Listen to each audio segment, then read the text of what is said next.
प्रिय आत्मा, बहुत से प्रश्न मेरे सामने हैं। उनमें से थोड़े से प्रश्नों पर अभी बात करूंगा। सबसे पहले एक मित्र ने पूछा है, जीवन का लक्ष्य क्या है? ये प्रश्न तो बहुत सीधा साधा मालूम पड़ता है, लेकिन शायद इससे जटिल और कोई प्रश्न नहीं है। और प्रश्न की जटिलता यह है कि इसका जो भी उत्तर होगा वो गलत होगा। इस प्रश्न का जो भी उत्तर होगा वो गलत होगा। ऐसा नहीं कि एक उत्तर गलत होगा और दूसरा सही हो जाएगा। इस प्रश्न के सभी उत्तर गलत होंगे, क्योंकि जीवन से बड़ी और कोई चीज नहीं है जो लक्ष्य हो सके। जीवन खुद अपना लक्ष्य है। जीवन से बड़ी और कोई बात नहीं है जिसके लिए जीवन साधन हो सके और जो साध्य हो सके। और सारी चीजों के तो साध्य और साधन के संबंध हो सकते हैं, जीवन का नहीं। जीवन से बड़ा और कुछ भी नहीं है। जीवन ही अपनी पूर्णता में परमात्मा है। जीवन ही वो जो जीवंत ऊर्जा है हमारे भीतर, वो जो जीवन है पौधों में, पक्षियों में, आकाश में, तारों में, वो जो हम सबका जीवन है, वो सबका समग्रीभूत जीवन ही तो परमात्मा है। ये पूछना कि जीवन का क्या लक्ष्य है, यही पूछना है कि परमात्मा का क्या लक्ष्य है। ये बात वैसी ही है जैसे कोई पूछे प्रेम का क्या लक्ष्य है, जैसे कोई पूछे आनंद का क्या लक्ष्य है। आनंद का क्या लक्ष्य होगा, प्रेम का क्या लक्ष्य होगा, जीवन का क्या लक्ष्य होगा। संसार में दो तरह की चीजें हैं। एक जो अपने आप में व्यर्थ होती हैं, उनकी सार्थकता इसमें होती है कि वो किसी सार्थक चीज तक पहुंचा दें। उन चीजों को साधन कहा जाता है, वो मीन्स होती है। एक बैलगाड़ी है, उसका अपने में क्या लक्ष्य? कुछ भी नहीं, लेकिन उसमें बैठ के कहीं पहुंच सकते हैं। तो अगर पहुंचना लक्ष्य में हो तो बैलगाड़ी साधन बन सकती। एक तलवार का अपने आप में क्या लक्ष्य? लेकिन अगर लड़ना हो, लड़ना लक्ष्य हो तो तलवार साधन बन सकती। तो जीवन में एक तो वे चीजें हैं जो साधन हैं, और कुछ करना हो तो उनके द्वारा किया जा सकता, और अगर न करना हो तो बिल्कुल बेकार हो जाती। जीवन में ऐसी चीजें भी हैं जो साधन नहीं है, वे स्वयं ही साध्य हैं। उनका मूल्य इसमें नहीं है कि वो कहीं आपको पहुंचा दें। उनका मूल्य खुद उनके भीतर है, खुद उनमें ही छिपा है। प्रेम ऐसा ही अनुभव है। प्रेम अपने आप में ही अपनी उपलब्धि है। उसे पा लेने के पीछे कुछ और नहीं पा लेने को बचता, और वो किसी और चीज का साधन भी नहीं है। आनंद, आनंद भी अपने आप में अपना साध्य है। जीवन तो परम साध्य है स्वयं में, उसके पार और उससे ऊपर कुछ भी नहीं है जिसे पाने के लिए वो माध्यम बन सके। इसलिए ये पूछना कि जीवन का लक्ष्य क्या है, एकदम ही ऐसा प्रश्न पूछना है कि इसके जो भी उत्तर दिए जाएंगे वो सभी गलत होंगे। लेकिन हम पूछते हैं, और पूछना हमारा सब प्रयोजन है, अर्थपूर्ण है। हम इसलिए पूछते हैं क्योंकि हमें जीवन का पता ही नहीं कि वो क्या है। अगर हमें ये पता होता कि जीवन क्या है तो हम कभी ना पूछते कि उसका लक्ष्य क्या है। जिसने कभी प्रेम नहीं किया वो पूछ सकता है कि प्रेम का लक्ष्य क्या है, और जिसने कभी आनंद नहीं जाना वो पूछ सकता है कि आनंद का लक्ष्य क्या है। लेकिन जिसने प्रेम को जाना है, उसके जानने में ही उसके लक्ष्य को भी पालेगा, और नहीं पूछेगा कि प्रेम का लक्ष्य क्या है। इसलिए जब कोई ये पूछता है कि जीवन का क्या लक्ष्य है, तो मैं जानता हूं कि वो इसलिए पूछ रहा है कि उसे जीवन का ही पता नहीं। अगर जीवन का पता हो तो कोई उसका लक्ष्य नहीं पूछेगा। जीवन खुद है अपना लक्ष्य। लेकिन चूंकि हमें जीवन का ही पता नहीं है कि जीवन क्या है, इसलिए हम पूछते हैं कि जीवन का लक्ष्य क्या है। और जिसे हम जीवन जानते हैं वो बिल्कुल जीवन नहीं है। हम किसे जीवन जानते हैं? जन्म ले लेने से मृत्यु लेने तक का जो उपक्रम है उसे हम जीवन समझते हैं। वो जीवन नहीं है, वो धीरे धीरे मरने का नाम है। उसका जीवन से क्या संबंध? बच्चा पैदा होने के बाद मरना शुरू हो जाता है। आप जिसको जन्मदिन कहते हैं वो मृत्यु की घड़ी है, शुरुआत है मृत्यु की। 70 वर्ष बाद वो मरेगा, 100 वर्ष बाद मरेगा। मरना आकस्मिक नहीं है कि अचानक आ जाता है। रोज रोज हम मरते जाते हैं, धीमे धीमे मरते जाते हैं। मरने की लंबी क्रिया है, लंबी प्रोसेस है। जन्म से लेकर मृत्यु तक हम मरते हैं, रोज मरते जाते हैं, थोड़ा थोड़ा मरते जाते हैं। इसी मरने की लंबी क्रिया को हम जीवन समझ लेते हैं। ये जो लंबी ग्रेजुअल डेथ है, ये जो धीमे धीमे मरते जाना है रोज रोज, इसी को हम समझ लेते हैं कि जीवन है। कल और आज में आप थोड़ा मर चुके हैं, नहीं तो आप बूढ़े नहीं हो सकते थे। कल आप और थोड़े मर जाएंगे। रोज हम मर रहे हैं, इस मरने को हम जीवन समझते हैं। तो प्रश्न खड़ा हो जाता है कि इस जीवन का लक्ष्य क्या है, जिसमें हम पैदा होते, जन्मते और मरते, और रोज रोज वही रिपीटिशन, वही दोहराना, वही सुबह उठाना, वही सांझ सो जाना, वही भोजन, वही कपड़े, वही झगड़े, वही संघर्ष, यही सब रोज रोज। इसका अर्थ क्या है? इसका प्रयोजन क्या है? तो हम पूछते हैं कि जीवन का लक्ष्य क्या है। मैं आपसे पहली बात तो ये निवेदन कर दूं कि ये जीवन ही नहीं है जिसको आप जीवन कह रहे हैं, और इसका आप कोई भी लक्ष्य बना ले, वो कोई भी लक्ष्य इसको जीवन ना बना सकेगा। ये जीवन है ही नहीं, ये तो लंबी मरने की प्रक्रिया है। और इसीलिए तो इसे हम जीवन कहते हैं। लेकिन न तो इसमें हम आनंद को जान पाते, न हम शांति को जान पाते, न हम प्रेम को जान पाते, न हम प्रकाश को जान पाते। कोई सौंदर्य का अनुभव जीवन में नहीं हो पाता। होगा कैसे? मरने की प्रक्रिया में होगा कैसे? मरने में होगा दुख, मरने में होगी पीड़ा, मरने में होगी चिंता, मरने में होगा अंधकार। रोज बढ़ता हुआ अंधकार जीवन को घेरता चला जाता।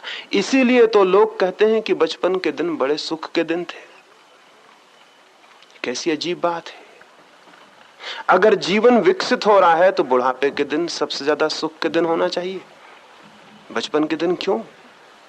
बचपन तो थी शुरुआत, बुढ़ापा है पूर्णता। तो दिन होने चाहिए सुख के, बुढ़ापे के। अगर जीवन बढ़ा है तो आनंद बढ़ना चाहिए।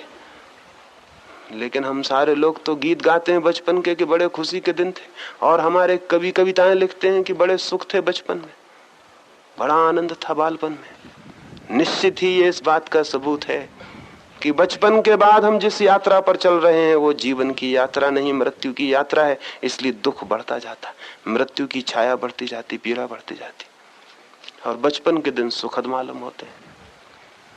ठीक कोई आदमी जिएगा और जीवन को अनुभव करेगा तो रोज रोज उसका आनंद बढ़ता जाना चाहिए। विकास का अर्थ यही होगा। तो ये विकास होता है जीवन में या पतन? हम नीचे उतरते हैं या ऊपर जाते?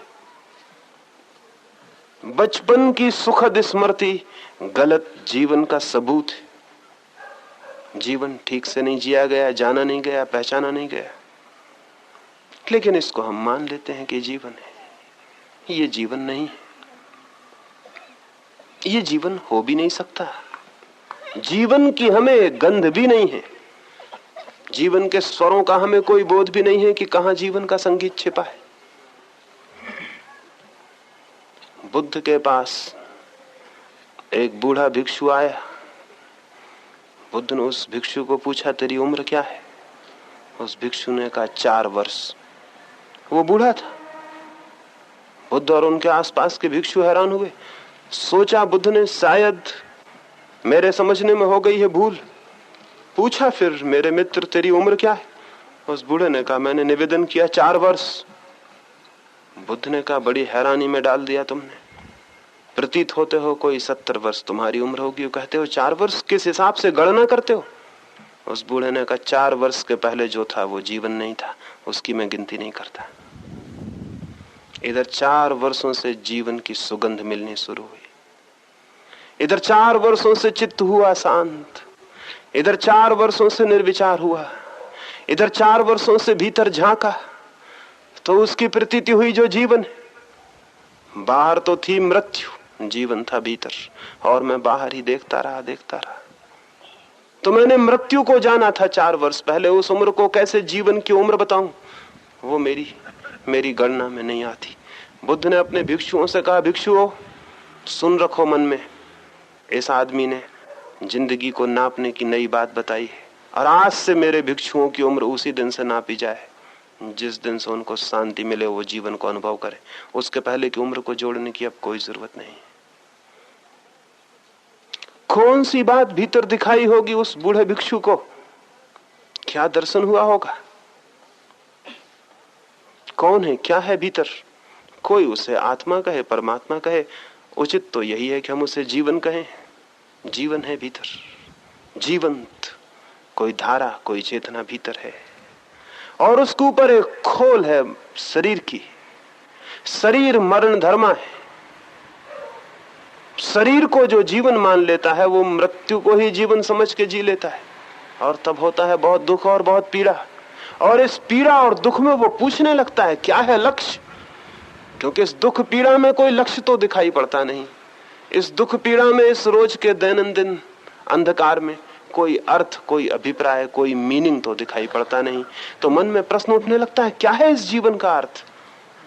ठीक है पूछने वाला, लेकिन उसको निवेदन कर दें, पहली बात ये जीवन ही नहीं है जिसका वो अर्थ पूछ रहा है। रह गया दूसरा जीवन, उसे हम जानते नहीं हैं, क्योंकि जो उसे जान लेता है वो अर्थ नहीं पूछता, क्योंकि उसे पा लेना ही उसका अर्थ है। वो स्वयं साध्य है, उसके पार फिर पा लेने को कुछ भी नहीं है।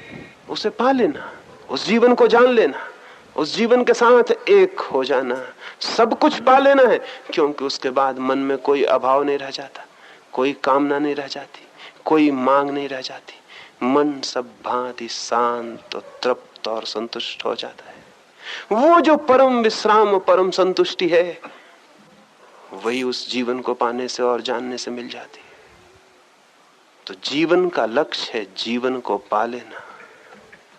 जीवन का लक्ष्य है जीवन को पा लेना। हम जीवित नहीं हैं, हम करीब करीब मृत हैं, और हम जो भी करते हैं, जो भी श्रम करते हैं, जो भी मेहनत करते हैं इस जीवन को खड़ा करने की, जो कि झूठा है, जो कि सच्चा नहीं, उस सारी मेहनत और श्रम का सिवाय इसके कोई परिणाम नहीं होता कि हम रोज रोज अपनी ही मेहनत से अपनी ही कब्र के करीब पहुंचते चले जाते हैं। एक गांव के बाहर एक फकीर का झोपड़ा था। कुछ यात्री वहां से आए और उन्होंने उस फकीर से पूछा, गांव का रास्ता किधर है, बस्ती कहाँ है? उस फकीर ने कहा, बस्ती? सच में ही बस्ती जाना चाहते हो या कि मरघट? उन लोगों ने कहा, कैसे अजीब आदमी हो, हम कह रहे हैं कि हम बस्ती जाना चाहते हैं, इस बात को पूछने की क्या जरूरत है कि मरघट जाना चाहते? उसने कहा, मैं ठीक से पूछ लूं ताकि ठीक जगह बता सकूं, क्योंकि कई लोग ऐसी भूल में हैं, कई लोग ऐसी भूल में हैं कि वो मरघट को बस्ती समझते हैं, बस्ती को मरघट। इसलिए मैंने पूछा, कहीं तुम भी तो उसी भूल में नहीं हो। उन लोगों ने सोचा हो किसी पागल फकीर से मिलना हो गया है, लेकिन फिर भी कोई और वहां नहीं था, रास्ता उसी से पूछना पड़ा। उसने कहा, बाएं तरफ चले जाओ, और देखो भूल के भी दाएं तरफ मत जाना, दाएं तरफ मरघट, बाएं तरफ बस्ती। वो लोग बाएं तरफ गए, 3 मील चलने के बाद मरघट में पहुंच गए। वो बहुत हैरान और परेशान हुए। उन्होंने कहा, पहले शक हुआ था उस आदमी पे, अजीब पागल है, मरघट में पहुंचा दिया। वापस लौटे, बहुत गुस्से में थे। वो फकीर वहां बैठा था। उन्होंने कहा कि तुम पागल मालूम होते हो, हम बस्ती जाना चाहते थे, तुमने मरघट भेज दिया। वो फकीर बोला, बहुत दिनों बाद मुझे खुद ये अनुभव हुआ है, जिसको तुम बस्ती कहते हो वो तो रोज उजड़ती, उसमें तो कोई रोज मरता, उसको मैं बस्ती कैसे कहूं? लेकिन जहां तक मरघट का सवाल है, वहां जो लोग बसे हैं वो कभी भी वहां से जाते नहीं, वहीं बसे।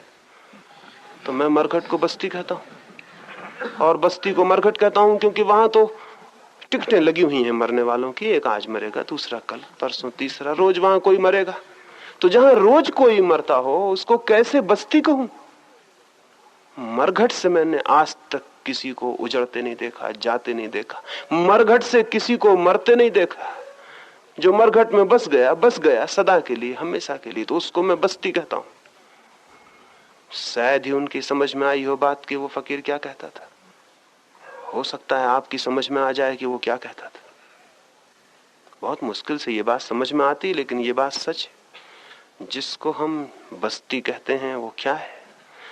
रोज रोज मरघट में तो बदल जाती है हमारी बस्ती। जहां हम खड़े हैं वहां कितने लोग नहीं मर चुके हैं। असल में हम खड़े ही इसलिए हो सके हैं कि बहुत लोग मर गए हैं, नहीं तो हम खड़े भी नहीं हो सकते थे।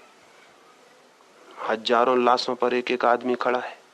अपने बाप की लाश पर बेटा खड़ा है, अपनी माँ के लाश पर उसकी पुत्री खड़ी है। हम सब अपने माँ बाप की लाशों पर खड़े हैं। वो न मरे तो हम जिंदा नहीं रह सकते। वो मरते हैं, उजड़ते हैं, जगह खाली होती, हम बसते हैं, और हम बस भी नहीं पाते कि हमारे बच्चे बसने को आ जाते हैं और हम विदा हो जाते हैं। ऐसा बदलता हुआ मरघट है जिसको हम बस्ती कहते हैं। और ऐसी ही बदलती और मरती हुई हमारी जिंदगी है जिसको हम जीवन कहते हैं। वो भी जीवन नहीं है। वहां भी रोज रोज हमारे भीतर मरता जाता है। कुछ वैज्ञानिक कहते हैं शरीर में सैकड़ों कोष्ठ हैं, सैकड़ों सेल हैं, वो रोज मर रहे हैं। वो मर मर के बाहर निकल रहे हैं। 7 साल में पूरा शरीर मर के बदल जाता है, दूसरा शरीर आ जाता है। 7 साल में आपके शरीर में कुछ भी नहीं बचता जो पुराना हो, सब मर जाता है। नई चीजें उसका स्थान ले लेती हैं। आप भी एक बस्ती की तरह हैं जिसमें लोग मर रहे हैं और नए आ रहे हैं। करोड़ों कीटाणुओं से मिलकर आपका शरीर बना, उसमें लोग मरते जा रहे हैं, नए कीटाणु आते जा रहे हैं। मुर्दा चीजें शरीर के बाहर निकल रही हैं। आपको ख्याल भी ना होगा। आप बाल को काटते हैं, दर्द क्यों नहीं होता? हाथ को काटिए, दर्द होता है। नखून को काटते हैं, दर्द क्यों नहीं होता? नखून शरीर का मरा हुआ हिस्सा है, बाल मरे हुए हिस्से, मरे हुए सेल हैं, वो निकल रहे हैं, इसलिए उनको काटने से कोई तकलीफ नहीं होती। वो मरे हुए हिस्से हैं, वो निकलते जा रहे हैं शरीर के बाहर, उनकी जगह नए हिस्से जगह लेते जा रहे हैं। शरीर भी खुद एक बस्ती है जिसमें मरघट बना हुआ है। 24 घंटे कुछ चीज मर रही, नई चीज बन रही है। बड़ी बस्ती भी एक मरघट है, छोटा शरीर भी एक मरघट है। और आपके चित्त में क्या है? कल जो विचार था वो आज नहीं होगा, परसों जो ख्याल थे वो आज नहीं है। मर गए, वो नए ख्याल आ गए। बचपन में जो सोचा था वो आज है।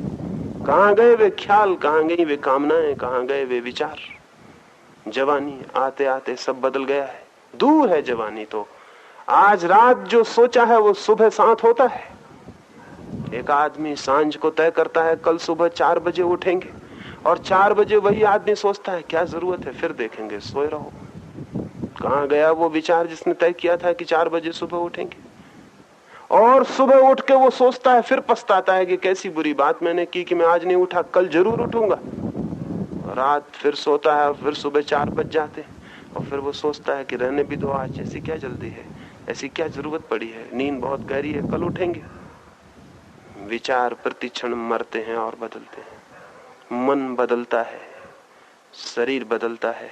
और बदलाहट तभी होती है जब कुछ मरता हो और नया आता हो, नहीं तो कोई बदलाहट नहीं होती। बदलाहट की प्रोसेस, बदलाहट की प्रक्रिया मृत्यु की प्रक्रिया है, डेथ की प्रोसेस है।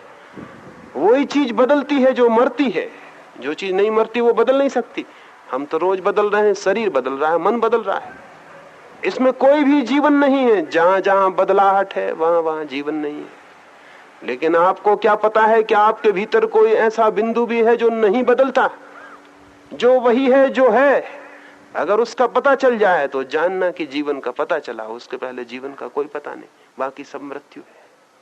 भीतर अगर कोई ऐसा नित्य शाश्वत कुछ ऐसा जो सदा वही है जो है, जिसमें कोई बदलाहट नहीं, कोई परिवर्तन नहीं, ऐसा कोई बिंदु अगर उपलब्ध हो जाए तो जानना कि उस दिन से जीवन की शुरुआत हुई। उसके पहले तो सब मृत्यु की सारी प्रक्रिया है। इस मृत्यु की प्रक्रिया में, इस मरने की धारा में हम जो भी करेंगे इससे कोई फर्क नहीं पड़ता कि आप क्या करते हैं। आप दुकान करते हैं कि नौकरी करते हैं कि घर बसाते हैं, कि पत्नियों और बच्चों को पालते हैं, या कि घर द्वार छोड़ के साधु हो जाते हैं, सन्यासी हो जाते हैं, या कि जीवन के सामान्य क्रम में जीते हैं, या जीवन को छोड़कर उल्टे बहने लगते हैं, जीवन के विरोध में, सन्यास में, संसार के विरोध में चलने लगते हैं। अधार्मिक हैं कि धार्मिक, मंदिर जाते हैं या नहीं, आस्तिक हैं या नास्तिक, गीता पढ़ते हैं या नहीं, इससे कोई फर्क नहीं पड़ता। जो भी आप करेंगे इस जीवन की धारा में वो सब आपको मृत्यु में ले जाएगा। चाहे मंदिर जाएं चाहे न जाएं, जो भी करेंगे इस जीवन की मरणशील धारा में वो सभी आपको मृत्यु में ले जाएगा। इसमें कोई फर्क पड़ने वाला नहीं, क्योंकि जो भी मनुष्य कर सकता है वो सब मरण धर्मा होगा। जो भी हम कर सकते हैं वो सब मृत्यु में ले जाएगा। एक कहानी आपसे कहूं। एक राजा ने एक रात सपना देखा स्वप्न में कोई अंधेरी छाया उसके कंधे पर हाथ रखे खड़ी। उसने पूछा, कौन हो तुम? उस छाया ने कहा, मैं हूं तुम्हारी मृत्यु, और ये सूचना करने आ गई हूं कि आज सांझ सूरज ढलने के साथ साथ ठीक जगह पर मुझे उपलब्ध हो जाना, मैं तुम्हें लेने आ रही हूं। मौत की खबर सुनकर किसकी नींद न टूट जाएगी? उस राजा की नींद भी टूट गई। आधी रात थी, घबरा उठा, क्या अर्थ है इस स्वप्न का?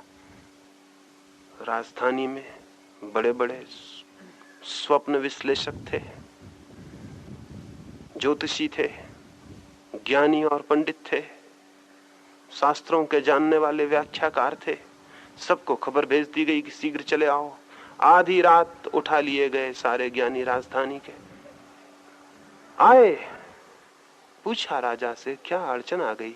राजा ने कहा, ऐसा ऐसा देखा है स्वप्न, मृत्यु कहती हुई दिखाई पड़ी है, आज सांझ सूरज डूबने के साथ साथ ठीक जगह मिल जाना, लेने आ रही हूं। क्या करूं? क्या है इस स्वप्न का अर्थ? वे पंडित अपनी किताबें साथ ले आए थे, जैसा कि पंडित सदा ही करते हैं, क्योंकि उनकी आत्मा अपने में नहीं होती, अपनी किताबों में होती।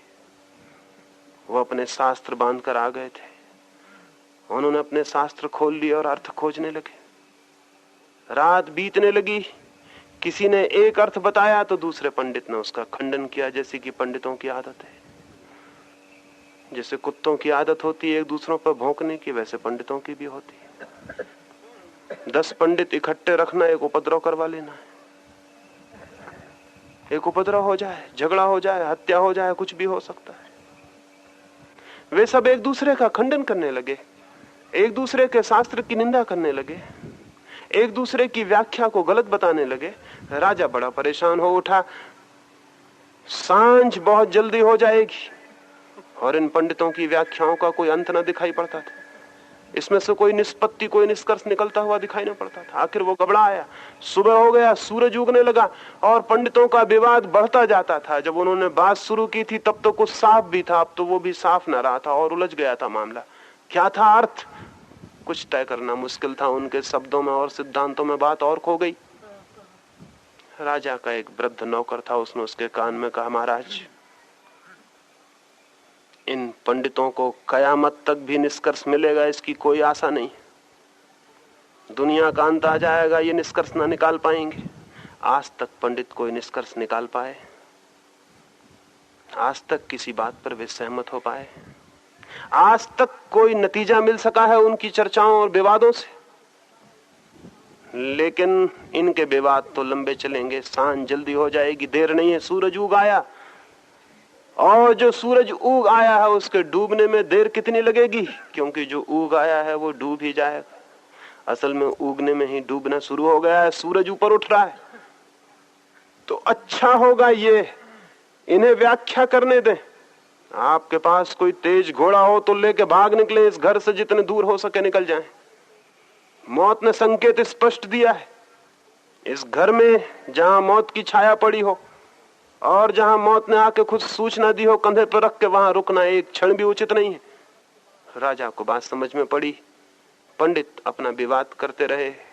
राजा भागा, उसके पास तेज घोड़ा था। तेज घोड़े पर बैठकर उसने यात्रा शुरू की। भागा वो प्राणों को छोड़कर, अपनी उस पत्नी को जिससे उसने बार बार कहा था तेरे बिना एक क्षण भी जीवन असंभव है, उसकी भी उसे याद ना आई कि उससे विदा मांग ले। मौत के समय किसको किसकी याद रह जाती है, और वे वचन जो हमने मौत के अनजाने में दिए हों, उन वचनों का किसको स्मरण रह जाता है। जिन मित्रों से उसने कहा था तुम मेरे प्राणों के प्राण हो और तुम हो इसलिए मेरी जिंदगी में आनंद है, और तुम्हें छोड़ के मैं एक क्षण भी ना जी सकूंगा, उनकी भी कोई याद ना आई, उनसे भी विदा लेने का कोई ख्याल ना पैदा हुआ। मौत सामने हो तो कौन मित्र रह जाता है। भागा। उस दिन न उसे प्यास लगी और न भूख, न उसने पानी पीने को घोड़ा रोका और न भोजन करने को। वो भोजन लाना भी भूल गया था। कुएं तो बहुत पड़े मार्ग पर, लेकिन उसे प्यास का ख्याल ही न था, और जिसे प्यास ही ना हो उसे कुएं से क्या मतलब। मौत थी सामने, मौत थी पीछे, मौत थी आगे, मौत थी ऊपर, मौत थी सब तरफ, और निकल जाना था।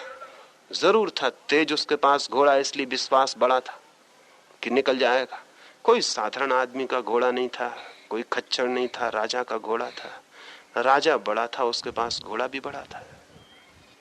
सोचा कि मेरा तेज घोड़ा अगर नहीं ले जा सकेगा तो कौन ले जाएगा, इसलिए निश्चिंत था, हिम्मत से डटा था घोड़े पर। सांझ होते होते वो सैकड़ों मील दूर निकल गया। सूरज ढलने को आ गया था। जो उगता है वो ढलता भी है, उस दिन भी सूरज ढलता ही ढलेगा ही। ऐसा तो कोई दिन होता नहीं कि सूरज न ढले, तो उस दिन भी ढला। राजा ने घोड़ा एक वृक्ष से बांधा, एक बगीचे में, एक गांव के बाहर। सूरज की आखिरी किरण नीचे डूबने लगी। वो घोड़ा बांध भी नहीं पाया था कि उसे एहसास हुआ कि कोई उसके कंधे पर हाथ रखे खड़ा है। पीछे लौट कर देखा, वही छाया, वही सपना, वही रात की मौत खड़ी थी। वो तो घबराया, उसके तो प्राण कब गए। क्या इतनी दौड़ धूप व्यर्थ हो गई?